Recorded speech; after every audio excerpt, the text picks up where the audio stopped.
DNVR Bets Daily.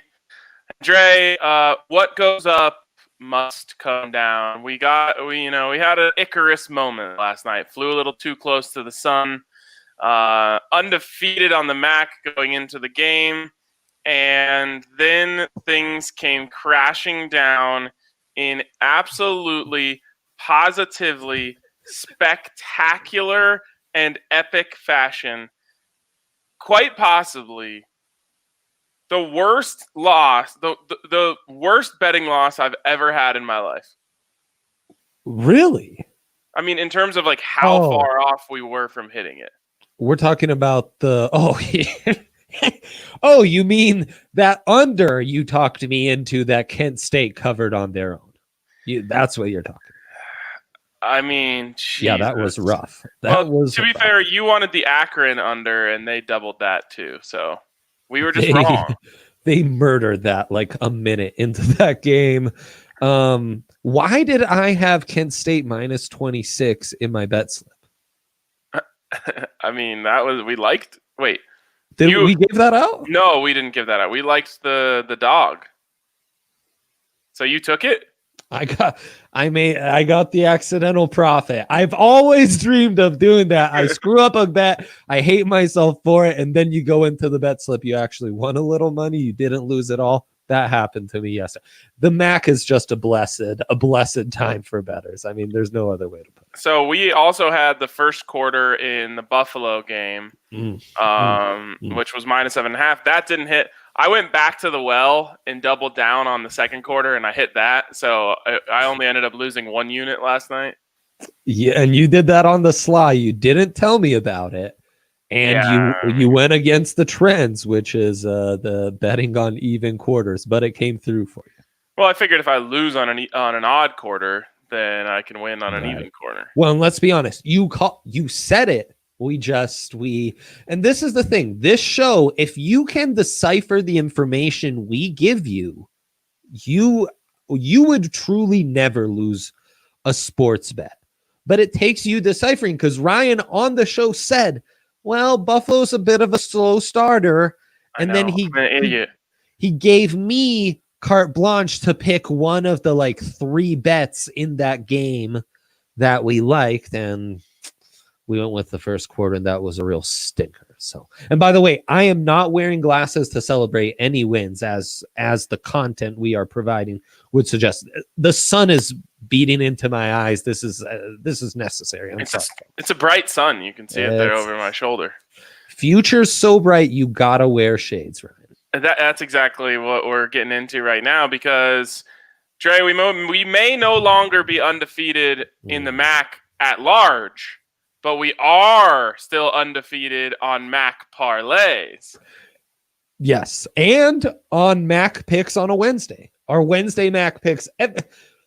Our nationally syndicated audience knows that the Wednesday show that's the big show, you know?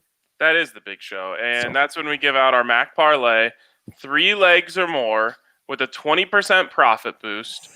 It's high class living. It really is quite possibly the most profitable 30 minutes in sports is this show on Wednesdays with the MAC parlay. Someone copyright that while they designed the shirt right now. Stat. I'm now realizing I really hope we're on the same side. Yeah, and we've got 3 games here. You know, one thing I also realized last night is we got away from what we were doing, which was just taking the game lines. You know, we got a little fancy last night, and I guess we had taken we taken an under before? I think we did have an under once before. I mean, Ryan, let's be honest. The lines yesterday, they sucked. They were over 4 touchdowns. It was awful. You just can't play with that kind of stuff, you know. Accidental bets will work out for you in that kind of scenario. We got someone in the comments here, Mr. Spencer, saying, that's Spencer. Saying, I'm going to put $50 on this parlay, boys. Got my faith in you. I couldn't recognize him with his Tiger King costume right there. I wish Spencer would keep that to himself, you know. All right, Dre, well, let's get into this. Starts with Western Michigan at Central Michigan. we know that Michigan directional schools are the pride and joy of the MAC. And this is tough because if either of these two teams were playing any other team, I would be taking them. Yes. The MAC is all about the haves and the have-nots. We have a great matchup of haves here. Absolutely. And speaking of halves, the line is a half point. So true. It's like they knew the pun was coming. And if you were to power rank the MAC directional schools from the state of Michigan, Eastern Michigan clearly the third worst. And now there's the Central versus Western Michigan derby that's going to unfold tonight. Ryan, where are you leaning? I want to hear your lean first. Okay. I'm going to tell you this. The PJ Fleck is not going to show up tonight. His era and the Western Michigan Broncos era, it's over. They've moved on to Minnesota. I thought that PJ Fleck was a Central Michigan coach. No, Western Michigan. Are you sure about that? Yes. Corey Davis, Chuma Korafor. I do remember Levante Bellamy, Western Michigan. That's PJ Fleck. He is a Western Michigan Bronco. PJ Fleck Broncos, no doubt.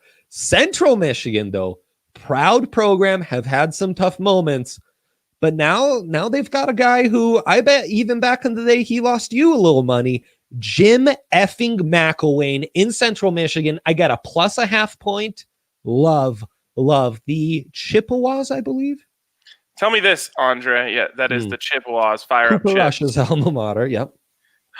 Antonio Brown. We do this every week. Of course, it's a classic. Central Michigan plus a half point. Yeah. Please then explain to me why they have worse odds on the money line than Western Michigan. Yeah, I'm not clear about that either.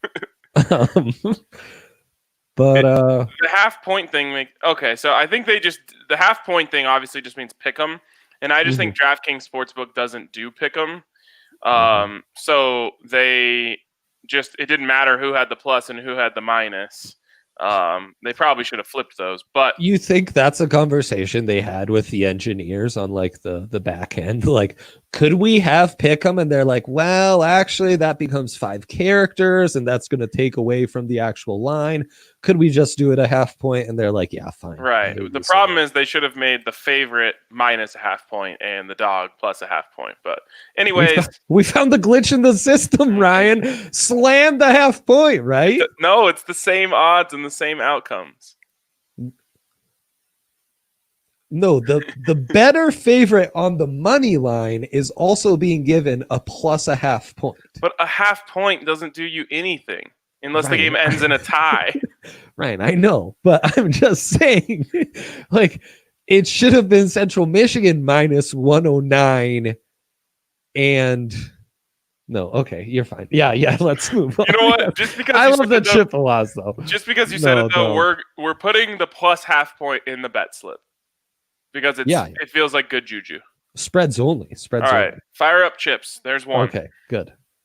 Northern Illinois at Ball State. Northern Illinois at Ball State. They are not Ball So Hard University as uncovered last week. I literally think of Ball So Hard University every day now. Anyways, Ball State unequivocally not Ball So Hard University. Definitely. And because of that, we're going Northern Illinois. Go Huskies. 100% with you, as is the money. 57% of the money on the Huskies, only 46% of the bets. This is a classic fade the public. We made money off of Ball State last week. Ball State gets that halves of the MAC treatment, but they don't win like the halves of the MAC because they can't cover large spreads. And that's why I love Northern Illinois. Love that we're on the same page. By the way, just 2% more, but there is a little more. It's a little FTP fade the public pick as well for Central Michigan. And then finally, Toledo, Eastern Michigan. I told you Eastern Michigan weakest of the directional schools in the state of Michigan. Toledo, I think, is one of the MAC juggernauts, not getting their proper dues here. Yep. Just -7. Easy, right? I'm so glad we are on the same page across the board. Yes. Unlike the last couple of days, we're back.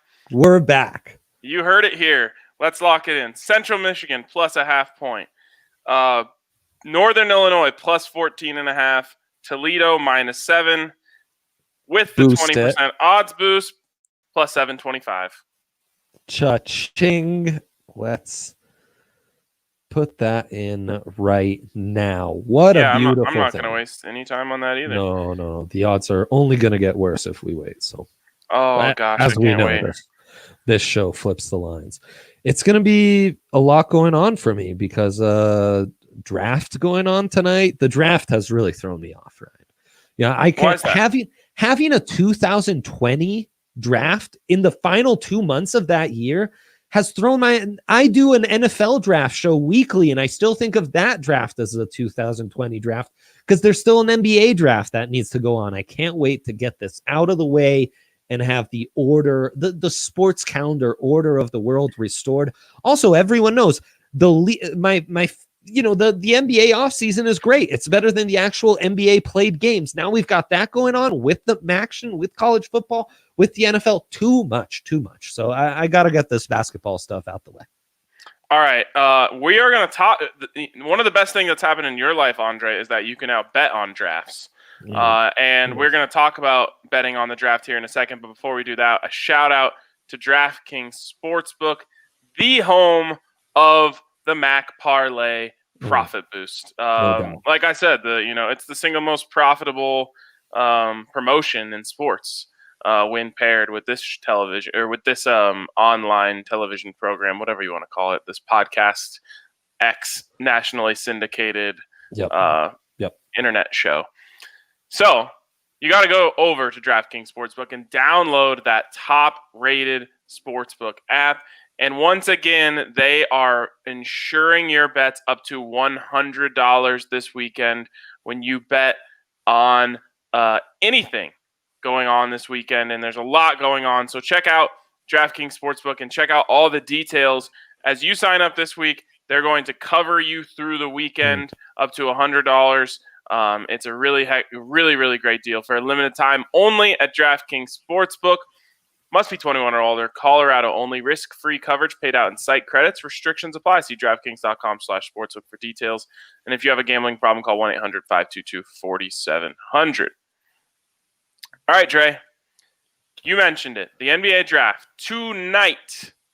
Yes. I'll have to say, one of the least anticipated NBA drafts that I remember. Yeah, well, and it's hilarious because draft people absolutely hate this draft in particular because they've had to talk about this for an extra 5 months. And the next 2 draft classes have some truly transcendent NBA talents. So the people who cover it are fed up and they're not transmitting that excitement that you would typically have. And that's had a bit of a trickle down effect. I think it'll be a fun night. It'll really kickstart things. I kind of expect a crazier draft than the other quarantine COVID-related drafts we've had so far. Those were the NFL, MLB, NHL drafts. They were plenty crazy, as a usual draft will be, but I didn't think the circumstances added any wildness to it. In fact, if anything, it made it so that mock drafts were a little more chalk in some ways. Here, where the real caveat is we've got this really compressed NBA schedule and season coming up. And I think that'll change the draft patterns a bit in a deep draft that isn't so top heavy. And I also expect lots of trades. And that will kind of alter some of these mocks and predictions. But without giving up too much, because you will see me on the draft broadcast tonight to talk more bets, I'm going to start you off with a couple bets that you, as a pretty diligent Pac-12 basketball watcher, and let us not forget someone who has some real experience covering that league as well, you're going to be intrigued by. And the first one is easy breezy. Arizona players to be drafted in the first round, over under 1.5. I like this over, and you're going to get Josh Green is a lock in the top 22, let's say. Let's put the Nuggets pick in there. And then Zeke Naji, their other freshman power forward, has a lot of buzz basically from the Nuggets pick over to 30. So there, right there, should be a shoe-in for 2. And you've got Nico Mannion, their point guard, who could always slip in there. So that one you're getting pretty decent. Let's see. When I put this in the bet slip, I got it at -106. So very respectable odds. That is one of the bets I'll be taking. And that'll keep you engaged till the end. Yes. Let me stop you here because I want to talk about this before we go too much further. To be drafted number 1 overall, Anthony Edwards is -250. Now, did you see this excerpt that came out from him recently? Oh, yeah. Yeah. I've been talking about it on the jump and stuff. I'm going to read this to you, and then you tell me if you would draft this player number 1 overall. He's a Southern boy. To be honest, he says, I can't watch basketball. I'm really not into it, he says. I love basketball. Yeah, it's what I do. He says if he could go to the NFL tomorrow, he'd let basketball go, quote, because you can do anything on the field. You can spike the ball. You can dance. You can do all types of disrespectful stuff. In the NBA, you can't do that. He goes on. He is an aspiring rapper, but I really run rap. Dame talking about, I don't know what he's talking about. I'm rapping like Lil Baby. Okay, so we don't like basketball. We wish we were in the NBA, and the real passion here is for rap. I am sorry. I'm not even joking one tiny little bit when I say off my board entirely. Also, you cover the NFL. You know he is so off base about the NFL being like some super fun league. Like, bro, the second you get injured in that super fun league, first off, you're done for. Like, that contract's no longer guaranteed. It's over. But Ryan, he's a Southern Belle. He's had. I don't care. I just love hearing his Southern accent in interviews. I kind of love the kid's tape. But yeah, no, I understand that's concern. His love for the game / background and effort at Georgia, while there's nothing like overwhelmingly troublesome, there's a lot of stuff like that where it's like, yeah, I mean, I'd have a hard time risking the first overall pick. The thing is, LaMelo Ball and James Wiseman bring similar risks, so that's why he'll. You know who I think is the best player in this draft? Tyler Bay? No. Obi Toppin. Oh. Yeah, that's a very like college guy take. I could see Onyeka Okongwu being the best player in this draft, which brings me to I've got a couple Onyeka related bets. So anyways, first, you're still rolling with Anthony Edwards number 1 overall. Well, those odds have swung significantly today. So It used to be LaMelo was the favorite. Then now Edwards is a -200 some. -250. He seems like he just fit wise. If the top 3 is basically like, yeah, there's a consensus top 3, but no consensus among those top 3, he's clearly the best fit of the 3. So yeah, that makes a lot of sense to me. Yeah. Anyways, I wouldn't even draft him if I was the Nuggets at 22. Oh, isn't your favorite player J.R. Smith? Like, dude, I guarantee J.R. Smith loves basketball. Does he though? Yes. Does he though? He doesn't even know like what the score is in game 1 of an NBA final. Does he love basketball that much, Ryan? Yes. Because I remember JR playing. Coming into the league and being like, oh yeah, he's got a lot of those concerns that you're bringing up with Anthony Edwards. So he loves to hoop, bro. That's what I need out of any player that I'm drafting. I don't know. But Anthony Edwards might just play basketball like a football player. Doesn't that entice you? The first question I have for any prospect when I'm meeting with them is ball life? And if ball is life, then you're on the board. If it's not, you're off the board. I mean, That's not a bad way to go about it, frankly. So, anyways, But anyways, he seems like a lock. Then James Wiseman, if available, seems like a lock to 2 to the Warriors. Now, there's always the possibility the Warriors make a trade. There just doesn't seem to be a ton of value. and why would they not take Wiseman? He's such a good fit for them. Exactly. And you take Wiseman because he's that asset you figure in your culture and program can become a valuable trade asset sooner rather than later. And then I was talking to the guys from the Nuggets set. And the third pick's really interesting because for a while, Charlotte was said to really want Wiseman and really want a big man. And most mocks, if they didn't trade up to get Wiseman or Wiseman didn't fall to them, would just have him taking USC big man Onyeka Okongwu, who I love. And you can get him at plus 2,000. Now, that's because Onyeka's come out today and said he does have a foot injury. Which, these things can impact draft stock some. Again, it wouldn't matter at all if we'd had the draft when we would have had it, typically in the summer, but whatever. So I think that's worth a sprinkle because LaMelo Ball doesn't seem like a shoo-in to me. And then I would also sprinkle Obi Toppin because Charlotte's always going after the high floor college guys at plus 1,600.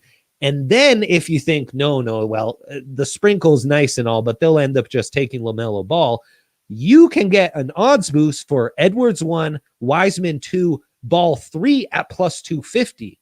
So if you sprinkle all those 3, you're going to end up making some nice money one way or another. In the horse racing world, that's called a trifecta.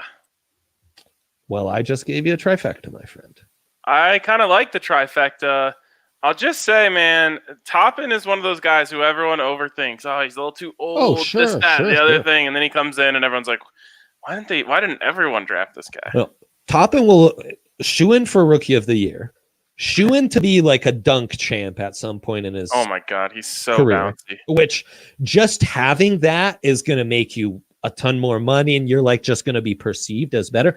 And worst, his floor is higher than anyone else. I think at worst he's the 6th man of the year offensive force, but then you got to see if the fit defensively ever works.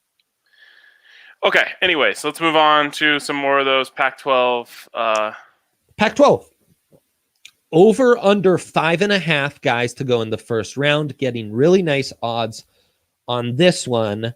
Now stay with me. Okongwu, lock for the top 10. Green, Isaiah Stewart, and McDaniels. So the one Arizona kid and the 2 Washington kids also seem like locks. And Tyrell Terry of Stanford seems like a good lock. That's 5. All I need is one out of Tyler Bay, Zeke Naji, who I'm already betting on making it in the first round with the Arizona bet, or Nico Mannion. I need 3 of. I have 3 candidates, 1 of 3 to make it in, and I cover that easily. And I don't know if that's changed, but I got that at minus 106 as well. That's a good bet. The one thing I'll say here is that Pac-12 prospects are consistently slept on by NBA teams. It happens every year, but I think this year is one of the ones where you have enough locks in here, and then what Tyler Bay did at the Combine, I think quite literally he jumped into the first round with his vertical jump. Right. Well, and are they usually slept on, but then this year, because we've had all this time to catch up on film we might not have typically, are they, as the industry catching up a little more because we've had more time to evaluate everyone? Right, and there was no time where, the Pac-12 could disappoint in the NCAA tournament. Yes. And have their players not get onto the national stage. I think that if they played the tournament, we'd be talking about Toppin going higher because he took Dayton to at least the Final Four. 100% agree. He's one of those guys who really got hurt by no tourney, for sure. Yep. Okay, so where is that? Where is that on a conference specials? Yeah. Yep. Conference specials. Pac-12 over 5.5, minus 106. I like it. Man, they really came through with the specials here. It's great. I mean, just imagine how the NFL draft will be once that comes around, Yeah. Yeah. That's going to be an abundance of choice. You can even pick what player goes at what pick. Usually we only get who's going to go number 1. Yep. Yep, you got many, like 3-4 picks sprinkled throughout. That's how I got the odds for Obi Toppin and Okongwu at that third pick. No, it's beautiful. It's really great. I mean, this morning I went to a couple mocks and some weren't even updated yet. So what I did was I went to the DraftKings app to see how the odds had updated, and that's where I really got my intel for, oh yeah, Edwards seems much more like a lock for the 1 pick. How's that change things at 3? I mean, this app is great for not just bet, it's phenomenal. Yeah. Yeah, I wonder if you just made a mock draft off of the favorites at DraftKings, how much better you would do than some of the experts. Yeah. Yeah. If only I had time for that, Ryan, I would jump on that.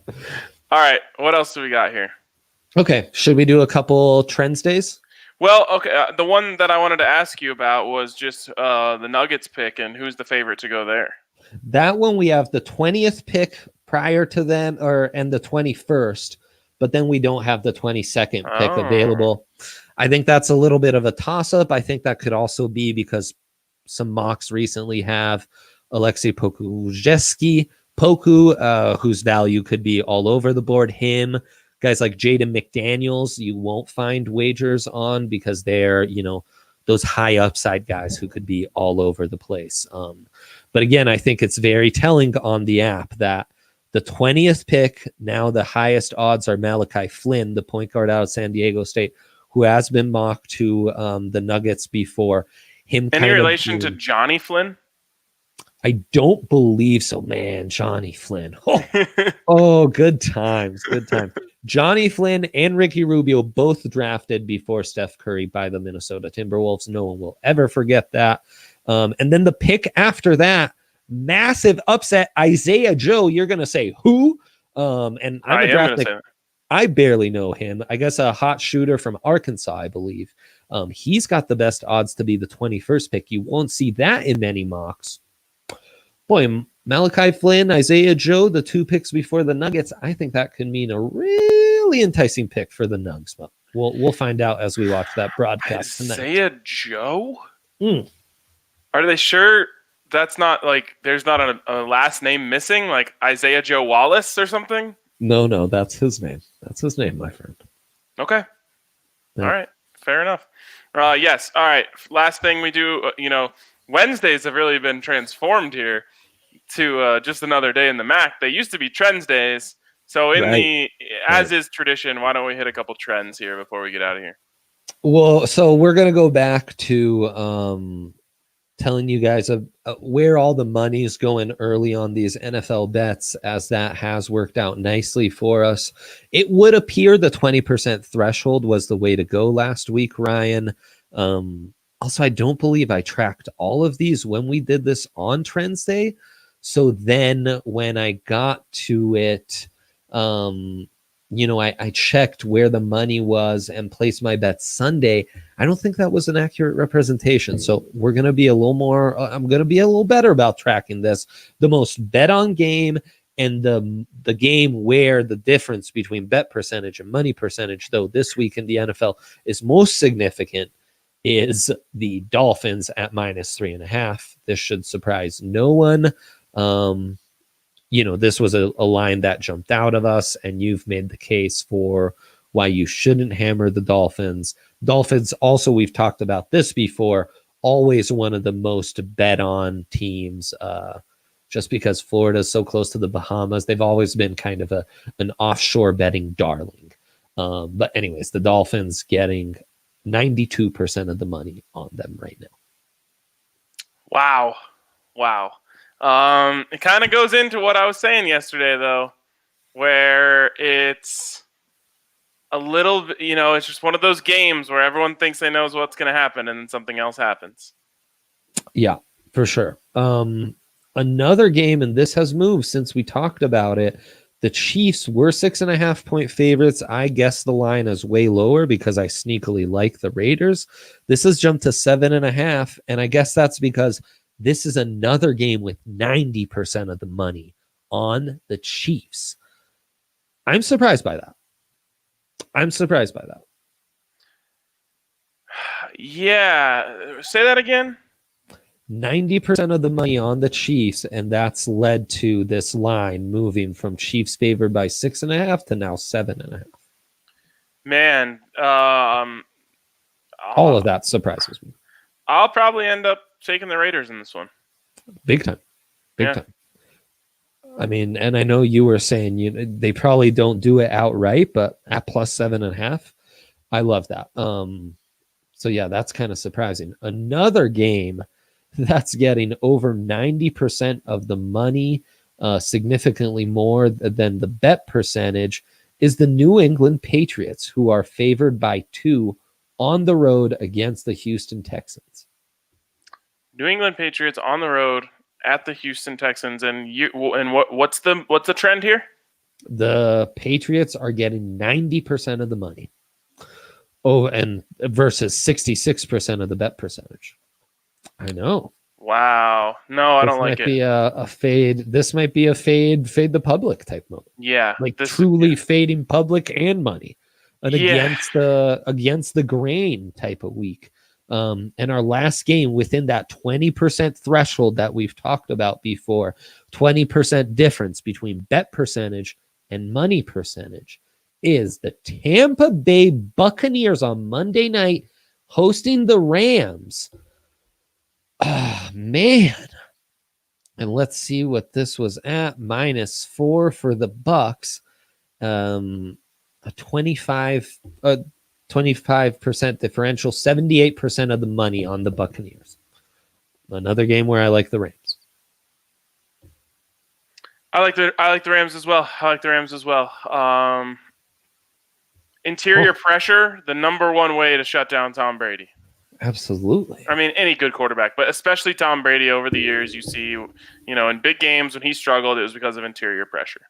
Yep, exactly. An immobile quarterback like that you really want to get with. And now estimated win, which went 10-4 last week. They like the Rams. I mean, they're numbers, it's not like an agency I follow. Okay, they like Houston just a smidge. And the Raiders as well. Oh, I'm not seeing that Raiders line. Where the hell is that?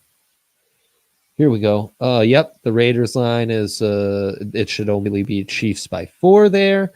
And well, no, does like Miami. So but Miami, this is unrelated to what the stats are. So estimated win, which again has been really hot lately, would agree with our eyes in looking at this data and saying the trend is to go the other way. Oh, interesting stuff. I've got just a lot to unpack there. Today is a crazy day. What Wednesday on DNVR Bets Daily? What a Wednesday! A lot to take in. Yes. And how many bets are you putting down on the draft? Okay, so I've got my 3 sprinkles. Then I've got those 2 bets I gave out to you. The Pack Arizona props.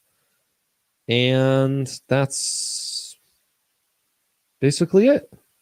So I think I'm sticking to those 6. I guess I'm going in on Malachi Flynn to go 20th overall to the Heat. That seems to be picking up. I see the fit because in their system, he could be very Goran Dragic-esque, which has become a key to their formula. They're also a team who can, much like the Nuggets, can afford to go with a defense-heavy guy because they don't need like a guy who can carry his load on offense. The Heat can go the other way and go with a smaller guy like Flynn who can kind of help offensively, and the other guys will pick it up. So I've also got money on that. All right, man. Well, I'm sorry. Final sprinkle. Over under 3.5 international players in the top 10 picks. I read the clear writing, which is any player not to come out of the NCAA in this draft. So LaMelo Ball counts, Danny Avia. Those 2 should be locks to go in the top 10. Then we have Kalen Hayes, who is more projected to go in that 11 to 13 range. The French American who played in Germany, and some are very high on. But there's a chance in a crazy draft he goes in the top 10. There's also a chance in a crazy draft that RJ Hampton, the American who went to New Zealand, whose over-under is set at 15.5, and that under went from -112 to -195 in the span of a couple hours today. So high upside guy in a draft like this, a high upside guy like that could sneak into the top 10. So that would be your 4. And Poku, of course, who's the wild card in all of this. He could go anywhere. He could drop to the Nuggets to 22. He could be a surprise pick at 10th overall. It's a super duper long shot, but you never know. So 2 locks and 3 long shots to do it, and that's worth a sprinkle. So I'm having fun with that. I'm an international guy, Ryan. So. And what were the odds? Oh, plus 400. Ooh, okay. All right. That's good. Yeah, that's a good sprinkling odds. Yeah, and you find that in the NBA draft top 10. So. All right, there you go. Tons of stuff on the docket tonight. And just for those of you who missed the beginning of the show, let me tell you before we get out of here, the MAC Parlay. We remain undefeated in MAC Parlays. Yes. Boost it, kids. Boost it. Yes, you got to get the 20% boost from DraftKings Sportsbook. Northern Illinois plus 14.5. Central Michigan plus half point. And Toledo -7 with the boost plus 724. We've already hit 2 of these. Let's do it again. Holy Toledo. Best of luck, folks. All right. That's going to do it for us on DNVR Bets Daily. We'll talk to you guys soon.